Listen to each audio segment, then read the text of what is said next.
Welcome back to West Texas View. Site for sure. Okay.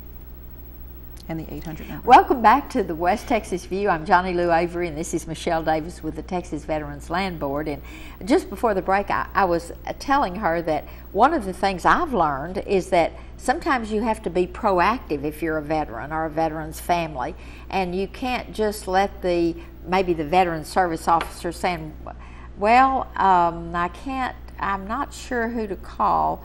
You just need to get on site and find out yourself and check it out if you don't get immediate answers, because there's a set of forms for everything. You get those and then it'll be given to you.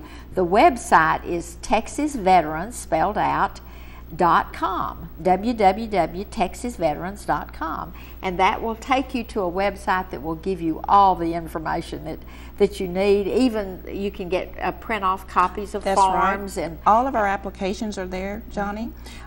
We share this website with the Texas Veterans Commission too, which is another state agency that not only know about the Texas Veterans Land Board, but other state benefits that the veteran can take advantage of. Or gets priority of. So absolutely, you have to be proactive, and if you run into any advocate, be it your VSO or someone at the VA or even the Texas Veterans Land Board, and if you're not quite sure what's going on, just keep pushing. Do not give up. You have to continually push and get what it is that you really need. And if that particular person doesn't understand, or it just doesn't seem like they're, hurrying enough, then you got to give someone a call. You got to go to the next level. So we're encouraging the veteran, the family, the spouse to continue, push, and find out everything that they can about it before they make a decision on what needs to be done, because it could be crucial.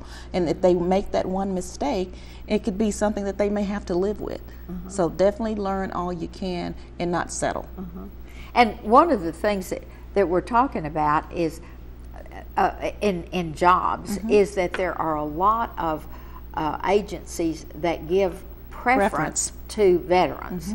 And so some of these agencies know who they are. That's right. And so therefore it even is a leg up when you're doing your benefit job fairs. hunt. That is one of the things that we try and stress when veterans are out at our benefit fairs, to know that usually we will have some of these type of companies and agencies that are veteran preferred at the fairs. So this is a one-stop shop that we always try to emphasize. Come out. It may be just one vendor there that is the key to what it is you're trying to find out.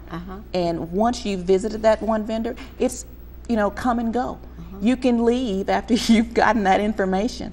So you don't have to be there to listen to a spiel, a long presentation. You don't have to sit. You just come, visit the exhibitor or the vendor that you need, and you can go.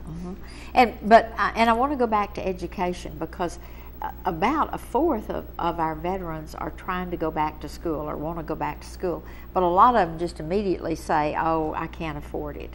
Even with my GI Bill, I've got family and so, but our Texas, state of Texas has wonderful Hazelwood programs and other things where there's additional money on top of the normal financial aids for veterans. And so education is certainly within the reach of any veteran that wants to go. I was in San Angelo about a month ago, and the guy at the rent-a-car place, he picked me up and we had a conversation, and he said that he was pretty much taken care of as far as his education, and he was able to buy the books, take care of the tuition, and then have money practically to still take him over month to month. So when you're unemployed, the best thing to do is get in school.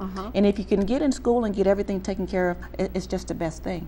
So find out what you can get. And nothing else, it buys you time while you're training and learning something new. Absolutely. And education is never wasted. Absolutely. Because you can always use it, even if you're going into a different field and start out in something else. But, and one of the nice things is that all of our community colleges and our UTPB has specialists to work with veterans. They all have veteran counselors that they can go to and understand every tidbit of the detail about what that veteran qualifies for. But if you just amble up to the registration office and say, I want to go to school, and you don't identify yourself as a veteran and say, I need the veterans' aids to go to school, then you probably won't get it. And that's the question we must say and ask all the time. Are you a veteran?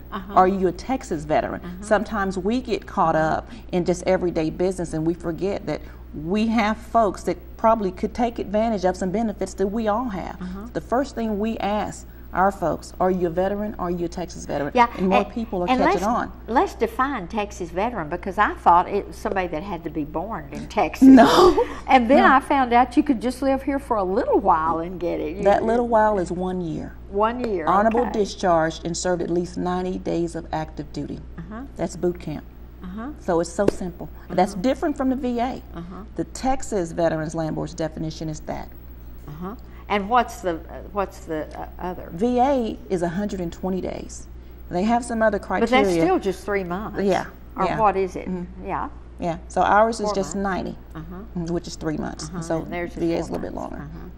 Okay. Well, that's interesting. So the thing we want to emphasize is register early, be proactive, and visit the website often. Yes. And then I wanted to also talk a little bit more about the Iraqi and Afghanistan veterans who are coming in, because they're coming back more wounded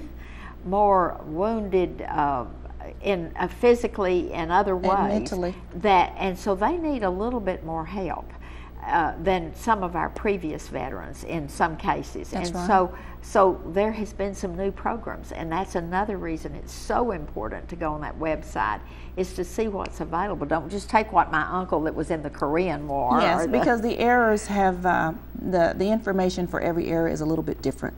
But these new veterans that's coming in, you may hear OEF, OIF, and that's Afghanistan and Iraq.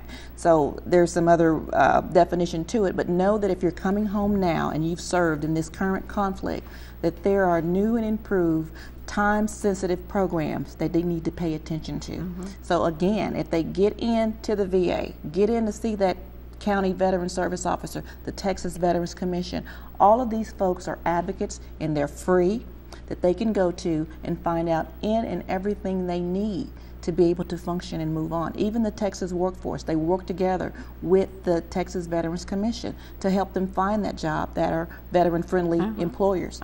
So it's just best that they get in, don't stop, go straight to the Texas Veterans Land Board, go straight to the VA, the Veteran Service Officer. Any of those three can help. Okay. It's been such a pleasure to have Michelle Davis here. Be sure and contact any of us or go to the website if you've got any questions. And we'll see you again next week with another program. And thanks for joining us today. Thanks for joining us for News West 9's West Texas View with Johnny Lou Avery. This has been a public affairs presentation of KWAB TV and KWES TV.